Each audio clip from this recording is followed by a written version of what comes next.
It's funny to hear, like, so many people say we're alike in so many ways. Oh my God, But I'm so excited about that, Claire. That is so sweet. I know, I always hear it and it makes me smile. Oh my God, I'm literally honored.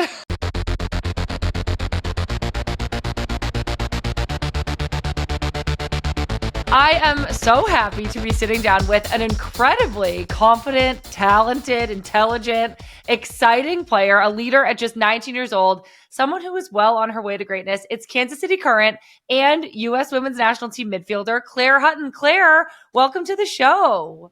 Hey, I'm so excited to be here. Oh my gosh, I am so excited to have you. I'm a huge fan, and it is so good to see you again. We've met a few times, once at the airport with Ali Sentnor, and then again at the Kansas City Current game a few months ago. And Claire, I know that you're from Bethlehem, New York, not far from Albany. You moved to Kansas City to go pro just over a year ago as a teenager. What's been the biggest adjustment to your new home and a new city? I think one of the biggest things is living away from family. I'm very family oriented, and I'm from the Northeast, just like you, and that's where my cousins all live. That's where my brothers are still. So it is tough not having a ton of breaks where I can go back and be with them. I do joke with people because whenever people ask where I'm from, I do say New York, and they're like, "Oh my gosh, like Kansas City, New York, so different." And I'm like, "Upstate New York. Let me specify really quick. Like it's really the same in a sense. So location wise, not too different, but it's more of just like not being able to see my friends and family as much." Yeah, that makes total sense. Besides your friends and family, is there anything like specific that you miss about New York? Let me tell you about the pizza. The pizza is the biggest thing. I have not really been able to find a great pizza spot here. Like I've tried a couple. Okay, wait. I have it. I have it for Okay. you. What is it? Pizza Tashio. Ooh, wait, I Have haven't you tried been that there one. yet? No, I haven't. Okay, Claire, hang on. I like completely agree. I love pizza too. As we talked about, I'm from Boston. So like pizza is very special to me as well. There is Yeah. this place, it's New York style, like big slices, like big thin slices. Mhm. I can't really tell you exactly where it is because I just like forget what the neighborhood is called, but it's TASCIO. I am going to message it to you after this. And it's Okay. literally so good. You have to get pepperoni, jalapenos, and hot honey. Hot honey on. Oh my, I'm Oh my sold. God, Well, Claire. that's my thing because sometimes I'm craving it, but I know if I go get it, I'll be disappointed. But that gives me a lot of faith. I have a lot of faith in I that one. literally, if you can trust me about anything in the world, it's pizza. I recommend this place. It's literally so good. So you missed the Beautiful. pizza though. I I interrupted you. do. I do miss the pizza. I'm a big Italian girl, so that is something that is close and dear to my heart. But I mean, if I'm gonna find it here now, then I don't know if I miss anything. I know. I literally feel like I just like solved this riddle for you. I'm really excited.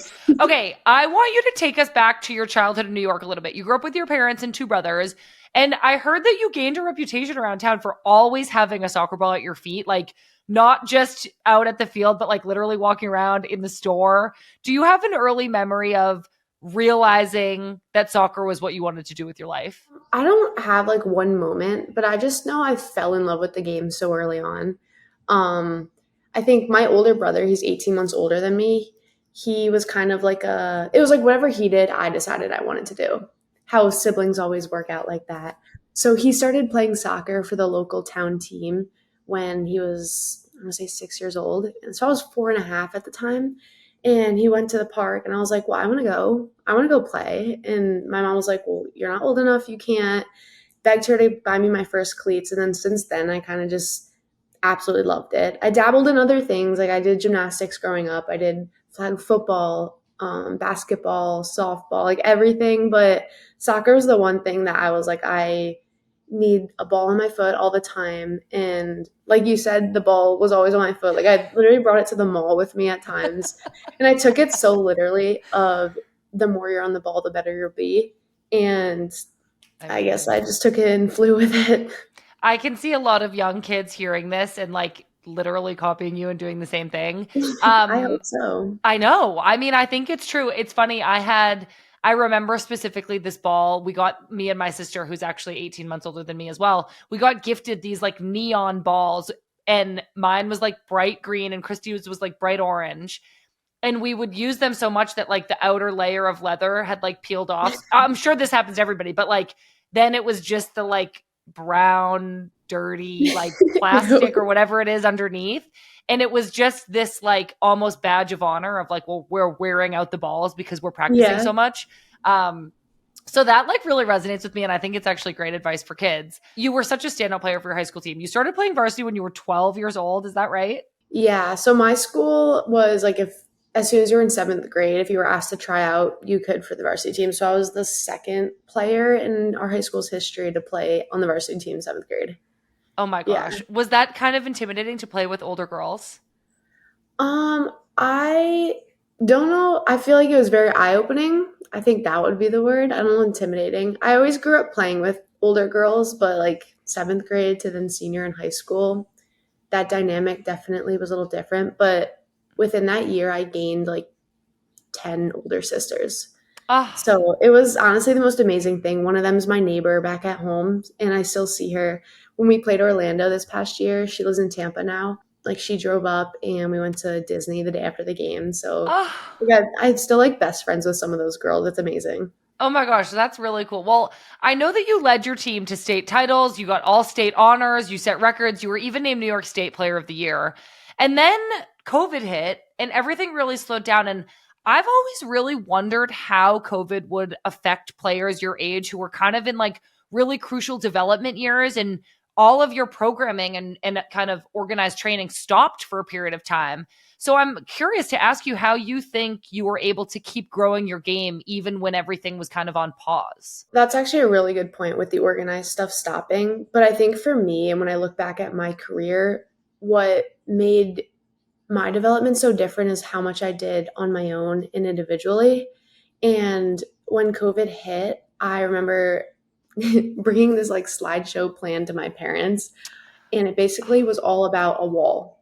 And I wanted them to help me build this huge wood wall in our backyard.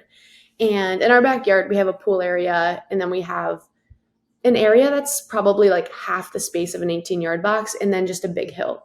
So they're looking at me and they're like, where? Like, where do you want us to build this wall? Like, we do not have space. And I was like, all I need is 10 yards in front of it, and I'll be happy. Like, I will not break anything in the house. Like, I will spend my time outside. And they built me this wall. And for the year and a half COVID was going on, I lived on that thing. And I would give so much credit to that and just my parents for seeing my vision, carrying it out. And then just all like those hours that I would spend with the local boys and other people in town, just going to the fields, kicking around. But there was so much to that. The amount of fields I got kicked off during COVID was truly insane. I actually can relate to that too. I was roommates with Lynn Williams during COVID, and we were so desperate for fields that like Yeah. we would do anything. We would climb any fence. We would like do whatever it took, and we got kicked off a few fields. I am like so amazed and impressed that you went to them with this plan to build a wall to train with and practice with. I think that like, what were you, 14, 15? Yeah. Well, COVID was 2020. Yeah, I was 13 or 14 years old. Oh my gosh, Yeah. what like dedication. And that then like was it difficult to build? Like, did your parents put up any roadblocks, or were they just like, this is our daughter, she knows what she's doing? I'm pulling up a picture. Oh my God, I'm like Um, so excited. I mean, my dad's pretty handsy, so he was able to like do all the measurements and stuff. And Yeah. like in my head, I thought it was a lot more simple than it really was. Like I was like, oh, we just like put a couple sticks in the ground and call it a day. And Yeah, he was like, sure. no, like we need to put cement in the floor. We need to, and I was like, all right, you know what we're doing? Like, let's do it. And here's the picture of us building it. So it ended up being like a pretty decent size, but where the picture cuts off here Wow. is Yeah. basically all the space I had because then it was my neighbors. And then, yeah, this was us building. Claire, that is so cool. You like, this is going to sound so weird to say, but like, that sounds like something I would have done when I was 13 or 14 too. Like, I would have had I don't know about the PowerPoint, but like, I would have like drawn up a whole plan. That's Yeah. like really sick. I know that during COVID, you also actually started coaching young players. And I'm curious if you think that that helped you maybe like turn into somewhat of a leader, where now you find yourself on the national team with the Kansas City Current. Do you think that those days of you interacting with younger players kind of forced you to come outside yourself a little bit and like act as a leader with them? I do, yeah. I do also think it helped me break down the game more. And that's something that I take a lot of pride in is just the attention to detail. So when I was working with these younger kids, whether it be like individual training with them or then going in and practicing and coaching a team, I grew up playing for the Alley Cats. So shout out them. That's who I coached with. That's where I'd go. I would go in with like a U11 team and I would basically just run sessions, and it was so fun. And it's not like I was that much older than them, but seeing that they had that respect for me and that I was able to impact their life made me just a more confident person and player, and realize that the power that I had on other people was something that I could use for good and for benefiting others. Yeah, that's actually incredible. I've never necessarily thought of coaching as a way to improve, your understanding of the game itself or even your own game. But that makes so much sense. I guess I'm also curious, as you started making your way through high school, getting older, I know you got called into some youth national team camps. You were actually captain of the U19 team when you were just 17 years old. But I also know that you started playing for your high school boys soccer team. And when you're, 16, 17 years old, maybe you're starting to think about, I know you had college on the horizon, but you're maybe starting to think about going pro.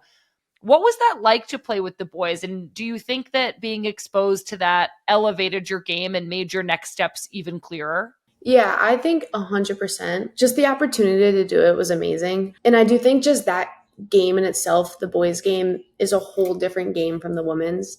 And I have a piece to add with that later. But just within that, it gave me more appreciation to some of the skills that I had, because coming on the field, I knew I wasn't the fastest. I knew I wasn't the strongest.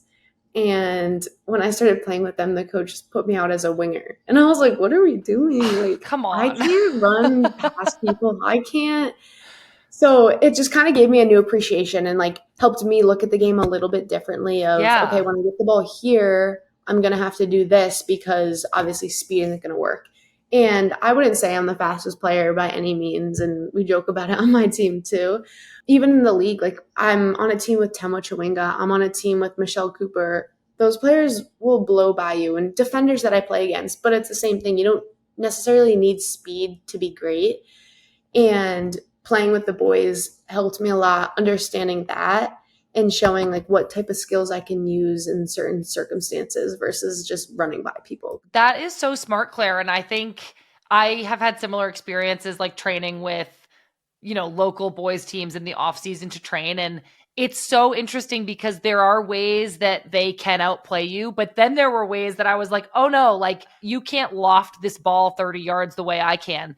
And granted, Yeah. like they were in high school. So, and I was probably 26. So fair enough. But I think you learn to lean on the skills that you're really good at. Yeah, no, 100%. And then even too, like in those different experiences, even games that you play, you use different things depending on. So you start to hone in on what you can get better at and your strengths in different areas. That is so cool. It sounds like you've just had like really a lifetime's worth of experiences and perspectives, and you're still only 19 years old. You were finishing up at high school a year early, and I know that you had committed to play at the University of North Carolina, but then you were training with some NWSL clubs, Gotham and the North Carolina Courage. Ultimately, you decided to skip college and go pro before you turned 18. And one of the things you said when you were making this decision was that no decision was a bad decision. And I like love that perspective. I think so many times, especially in my career, I've been like, well, what's the right choice? And to feel like each opportunity that you had would serve you in some way is like very wise. What about this time in your life told you that it was time to take the jump into the professional league? I will admit, I had such a hard time deciding. And it probably was about a 4 month process in me being torn. I'd wake up one day and I was like, I'm going to college. I'm going to go to UNC. I'm going to start in January and experience that. I'd wake up another day and be like, no, but I want to go pro now. And it was such a tear. And having my parents, I would say, was one of the most amazing things during the process, because my parents are very different. My mom is very spontaneous and adventurous, and my dad's a lot more like settled, and he's very smart, all this. So when the process was going down at first, my dad was actually the one of like that said you should actually consider like this could be a good idea. Like obviously take everything into account. So when I heard him say that, I was like, okay, this could actually be something great. And I obviously listen a lot to my parents and take their advice. So talking with them was amazing during it. But I think the ultimate decision was the plan that Kansas City had in place. And I think that's ultimately what made me decide because as I was training with Gotham, that's where the opportunity first arose. And I was so torn back and forth. And then I went to the I went with the U19s to the Pan American Games. And when I went there, I told everybody, I was like, I don't want to talk about this. I want just kind of mental clarity. I'm going to this game with the US U19 team, and I just want to focus on that. And that gave me a month of just being alone in my thoughts with it. And that's what when I came back, I was like, okay, I want to do it. And it's kind of crazy, like when people say like step away when you need to make a decision. That's kind of what Yeah. I did, and I came back, and from there, I'm here now, and it's Yeah. amazing. With so much clarity. You mentioned this plan that Kansas City had for you. Can you tell us any more about that and what about it gave you so much confidence that that was the right place? So when I got back from the Pan Am Games, I wanted to come back out to Kansas City one more time and just see again like what I was going to get myself into, see the area because I'm also someone that loves to enjoy life outside of just the field. You spend 2 hours on the field and the rest of the day is your day. So when I came back, I actually had a dinner with Flacco, which was really nice because I was able just to get to know him a little bit. He let me ask free reign questions on his past and just like get to know him in that sense. And then he just started talking to me about their identity that they wanted to create in the upcoming years, which obviously you can see now it's relentless attacking soccer. And that's something that I love. And his vision of just what this team could be and how he could see me within it. And just seeing the ideas that they had behind me and how they could see my game continue to develop and progress. I'm so into development. So knowing that they were fully supportive of that and wanted to watch me and teach me and help me grow just made me so excited and ultimately is what made me decide. That sounds so incredible. I feel like so much of that like kind of recruiting process is so individual and it sounds like what Kansas City was offering was exactly what you were looking for and it was this focus on your development. I'm actually really excited to kind of pick your brain about your position because I played kind of like that 6'8" position throughout my career as well in the midfield. Throughout your rookie season, of course, you impressed literally everybody, teammates, coaches, the media, tactically, technically, you were just so incredible. You showed a lot of like discipline and vision for such a young player. So I'm curious, as a holding midfielder, what qualities of yours do you rely on the most? I would say the biggest thing's vision. It's so funny because last year I would say is the first time I've truly played a six position. And I'm not even gonna lie, when I came in and was playing the six, I would get on the phone with my parents. I'd be like, I'm so bored. And they're like, what are you I talking know. about? And I was like, I know. one, I don't get to shoot. I don't get to go into the attack. I was like, all my stats are defensive. Like, I am so bored. And I think that was the beauty of last year was just figuring out what made that position so special.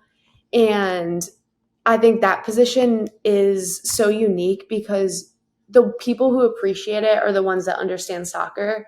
So when you do get the recognition, you know it's from real footballers. And I think Mm. that is what's special to me and that's what has made me love the position is because it's so much deeper than just the stats that you get in it. It's the way you see the game and that goes into vision, defensively being able to read plays, being able to shift, be able to communicate with others because at the end of the day, as a six, you're kind of that maestro in the middle of the field who's pulling players in, pushing players up. You're talking to the back line. You're basically just pulling the strings in there. And it's so beautiful when you understand it.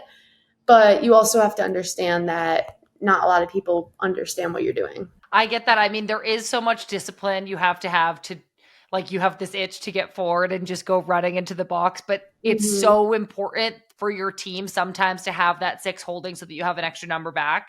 So I totally get it. I don't know if I have the same like beautiful appreciation for it that you did, because I also really liked getting forward. Still, Yeah. I Yeah. definitely in my career made the same complaint. Oh, I'm just a little bit bored back here. Yeah. But I love that you're on a team with such other incredibly talented midfielders, holding midfielders and attacking players like Lola Bonta and Vanessa DiBernardo.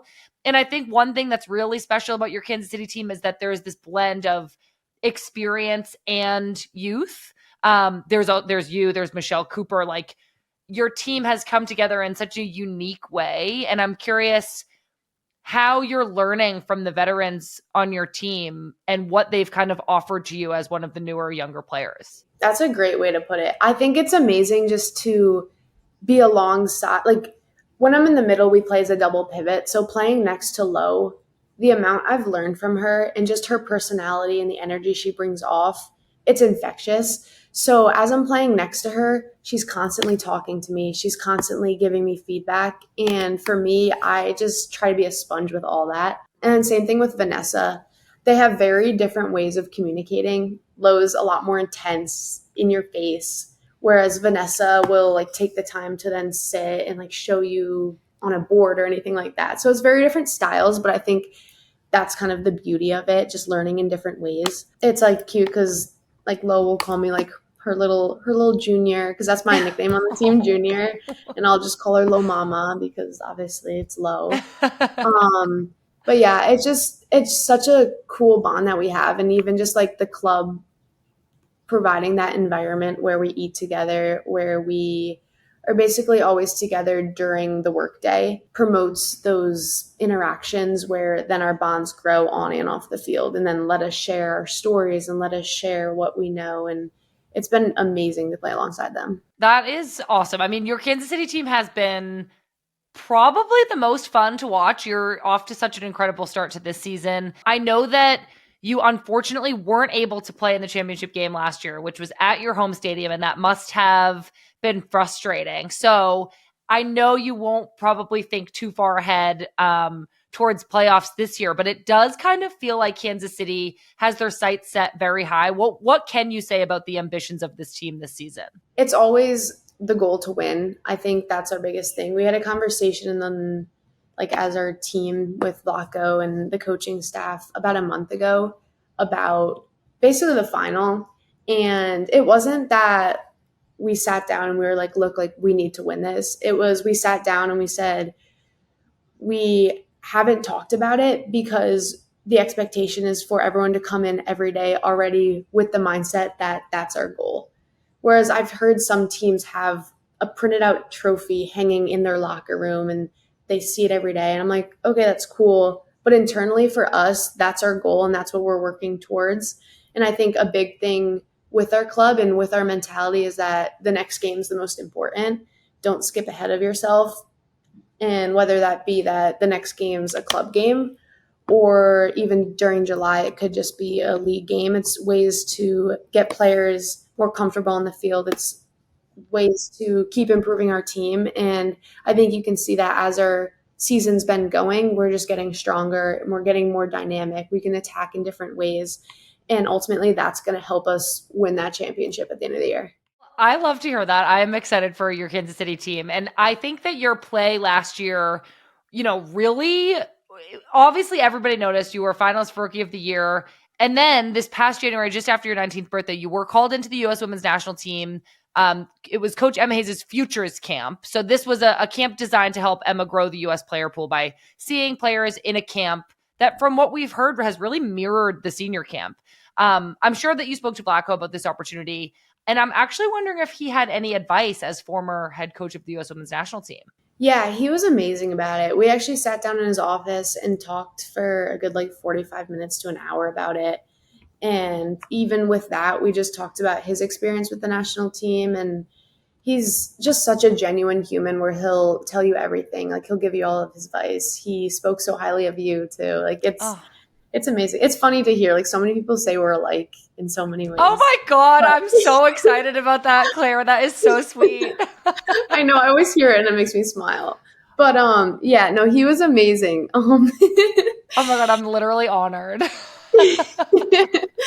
He just basically told me to be myself. And I think one of the biggest pieces of advice that he gave me was when you go into those camps, you need to remember why you got yourself there. And just because you're getting called in, it doesn't make you any different of a player. You're getting called in because of your qualities. And I think that was such a special and important reminder because those camps get stressful. There's a lot going on. There's so many amazing players, and you're walking in and every player is good at something. Obviously, everybody's a good, well-rounded footballer, but everyone has their special quality which got them there. And I think when you go in, you can get overwhelmed by everybody because people are good. Like Mm. at the end of the day, like everyone's good. But if you can hone in on what you're good at and figure out how to imply that within the team dynamic and what they want as the team as a whole, then that's what's going to set you apart. And I think that was his biggest advice to me that I've taken in and really tried to focus on when I go into these camps. This is so funny to hear this from you now because I interviewed Michelle Cooper a few months ago and I asked her about her experience at the Futures Camp. And I asked her if she thought she played well. And she was kind of like, no, like I didn't expect to get called into the camp after this. So I want to ask you now, do you think you did really well at the Futures Camp? I mean, I like to think so because I got called in, but it's the same thing as her. Like, you probably have the same experience. A lot of times when you go to these national team camps, I feel like you go to the practices, which are about an hour and a half long. They're not that long. And you walk out and you're like, wow, like today was not a great day. And then you're Yeah, like, I've been right, there. I hope they took something positive out of that. But because you don't know, like you touch the ball maybe like 6 times and you walk out Yeah. and you're like, I kept the ball Did I do it 4. right? I don't know what happened the other 2. Yeah, like, were they watching me? Like, did I drink my water well? Like, Actually, that's so true. I don't know if you saw this, but I did recently just coach a team for 1 week, and I bet like this was my experience as a coach is like they don't see as much as you think that they would. Like they're watching so much at once. But yeah, back to you, Claire. I don't want to make this about my coaching experience. You I do need must to have ask about done that though. I well, we can talk about it literally anytime. Okay. But I'll probably be asking you for tips because it sounds like you have more coaching experience than me. You must have done great because Emma dropped her senior squad roster shortly after, and you were on the roster for She Believes. What did that moment feel like for you? Like, who did you call first? Did it feel like a dream come true in that moment, getting called in, or talk me through it? No, it was insane. So when they send, you obviously know, like when they send the provisional roster, I got that, and it was probably a week and a half, 2 weeks before. But in my head, I'm like, provisional roster, And 60 it's like players, get 60 this. players. Yeah. Yeah, so Okay. I was like, nice, like it's cool and all, but like it doesn't mean anything. And on the provisional, then at the end, they'll say the final roster will be sent out. I think it was Wednesday. And that was the day that we were traveling back to Kansas City from preseason. So I woke up that morning excited. I was like, okay, today I'm going to find out. And we had a layover flight. So we took our first flight, we landed. I refreshed my email looking, nothing. And I was like, dang. Okay. Get on our second flight. Second flight's like 2 hours long. I'm like, surely by the time we land, by the time we landed, it was like 4 o'clock. And I was like, they've got to send it out. Like, they're going to send it out before Were dinner, you right? expecting an email either way to say like yes or no? Yes. I mean, because I feel like they wouldn't leave you hanging if you weren't, but I don't know. I was I at don't least know. expecting like someone to text me maybe because I'm Yeah. really good friends with Allie. So I was like, if Okay. she got Allie invited, like, Setnor. yes, and that's what Okay. like we always tell each other, like, if you get something, let me know. So you have that Oh, person to bounce off. it's good to have that friend.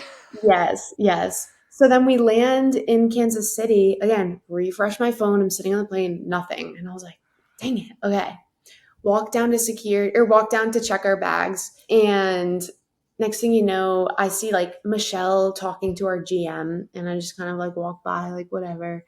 I'm standing waiting for the bags, and our GM walks over to me and she flips the phone, and I'm reading it, and it's an email, and it was like, I just want to like congratulations to Claire Hutton and Michelle Cooper for being so, and I just start crying, and I give her the biggest hug, and I look at her, and I was like, I'm about to start crying so hard, and she was like, let the tears out. So I'm hugging her, crying, and then I see Coop like wiping her eyes behind, and I like toss her to the side. And I was like, Michelle, run over to her, give her a hug. We're both like sobbing. Everybody else is looking at us like, oh my gosh, like, are they okay? Like, what is going on?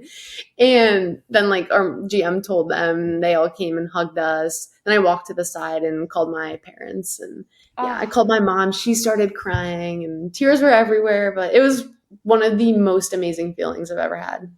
Well, I feel like also, I mean, you mentioned Ali Setnor kind of being your friend who you'll text if you get an invite, if you see an email that's maybe hinting at something. And then you also are sharing this moment with your teammate on Kansas City and now the national team, Michelle Cooper.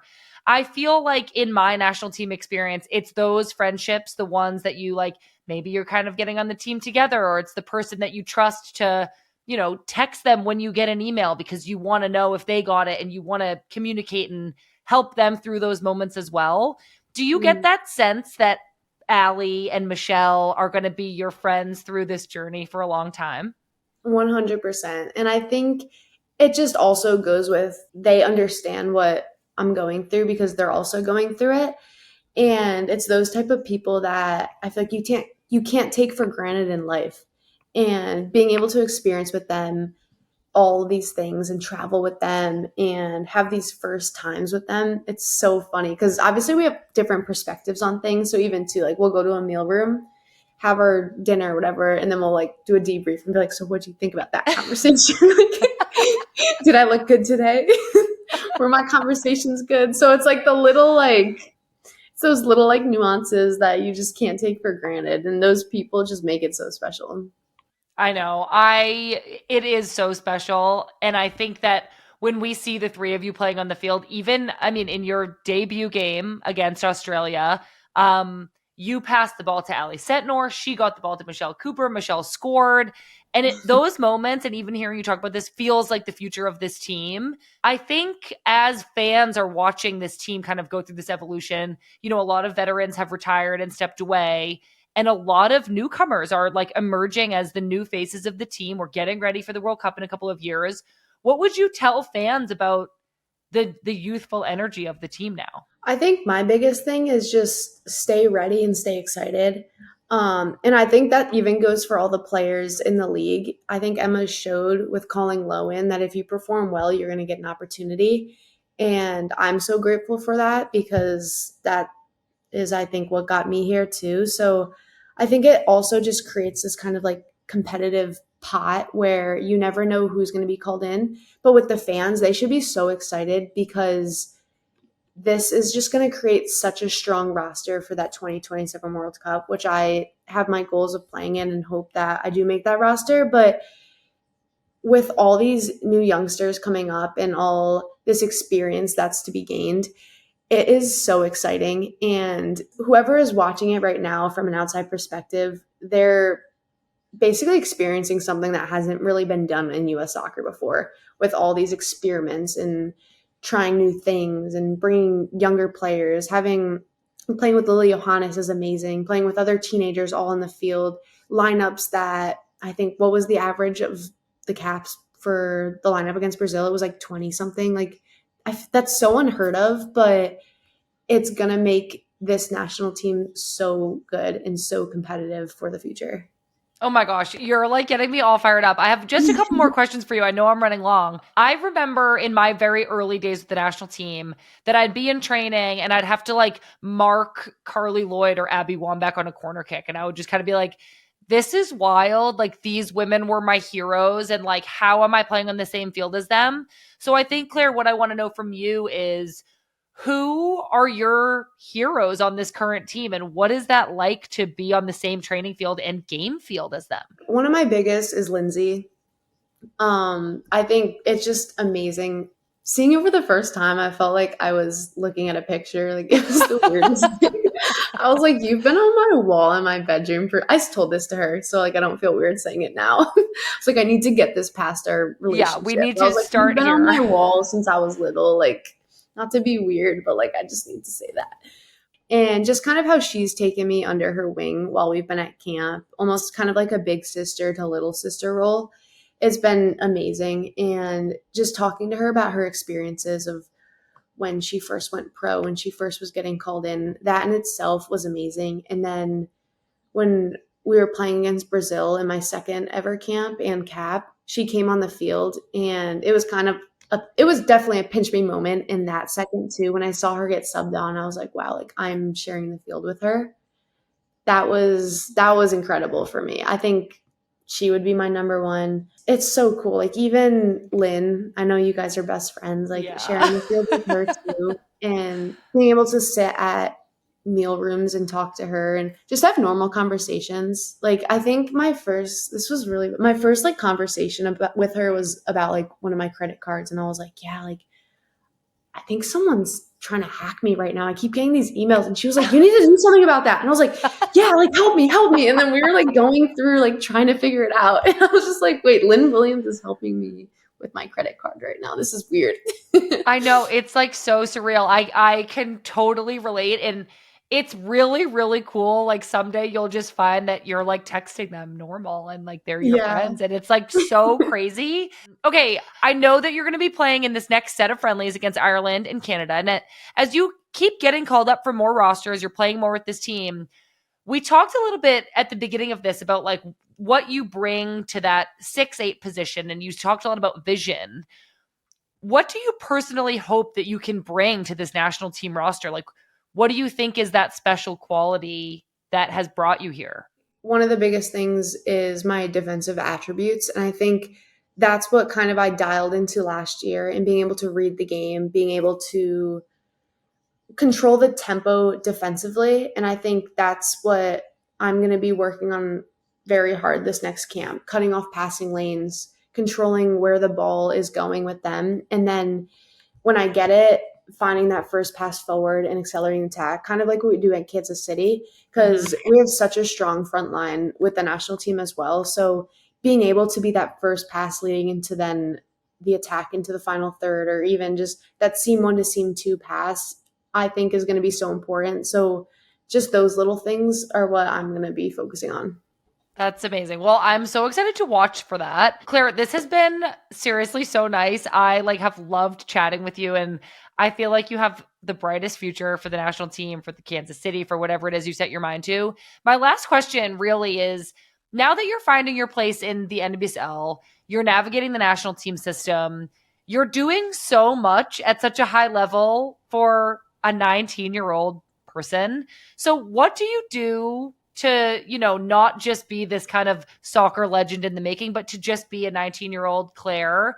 Is there anything about you that people might not know that you enjoy doing? Yeah, I'm trying to pick up some different hobbies. Alex Pfeiffer on my team is one of my best friends here. So we try to go golfing a decent amount, hit the range. Nice. Yes, we've been doing that. We go shopping a ton. Ellie Wheeler, also one of my good friends, we make dinner almost every night together. So we'll send each other recipes and try that out and do little girls' nights. Um, Amazing.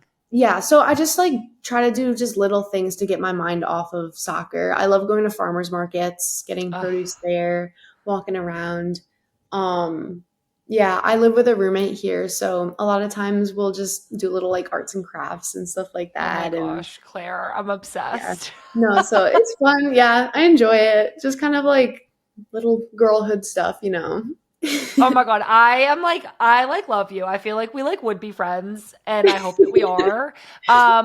This was so much fun to talk to you. I'm like a huge fan, and I'll be cheering for you. And Thank also, you. like, if you ever need anything besides just a pizza recommendation in Kansas City, let me know. I'd be here for you. Thank you. You're so sweet. I'm so happy we got to talk and Oh my like not gosh. in a rushed way. I feel like the two times we've met before have just been very like rushed and awkward. But this was I know. awesome. The airport was rushed, and then the Mhm. only other time we've talked was like live on air. Yeah, walking to the field before I a game. know. So then I had to I like run know. to the locker room. It was just weird, but I know. so This was happy. Thank you so much. incredible. I Yeah. am like obsessed with you, and I'll be cheering for you so hard. Good luck with camp, and good luck with Kansas City. Wait, I do have to add one more thing. My mom told me I have to show you this. Oh my God, I'm so Is a excited. picture. It is a picture with Sam Kerr that I got. Stop. Yeah, my mom was like, "You need to show her." I was like, "No, I Yes, don't." show Because she's gonna be me. mad if I don't. Oh my gosh, is that in Western New York? Yes, this was for Flash. Oh my gosh, Claire, look at you. Yeah, so I just needed to show you that because she would be mad if I didn't. But That yeah, is that is literally so cute. Thank you all so much for listening. Claire is so cute, and I really, really, really hope she goes and tries Pizza Tachio in Kansas City. I, for one, know how important it is to find good pizza in a new place, so I'm hoping that Claire heads that way. Next week on Friendlies, we are pivoting to the Euros. So we have England and Bayern Munich midfielder Georgia Stanway on the pod. I loved talking to Georgia about how she recovered from injury this spring with one thing in mind: making this Lionesses roster this summer. Georgia is a good friend of this podcast, and so catching up with her as a former teammate was so awesome. I'm really rooting for her in England this summer as the Euros kick off next week. In the meantime, make sure to follow along with our U.S. Women's National Team coverage around these games. We'll also see you in D.C. on Monday. Tickets are running very low, so if you're planning to come, get on it. Thank you all so much for being here. We'll see you soon, literally later on tonight.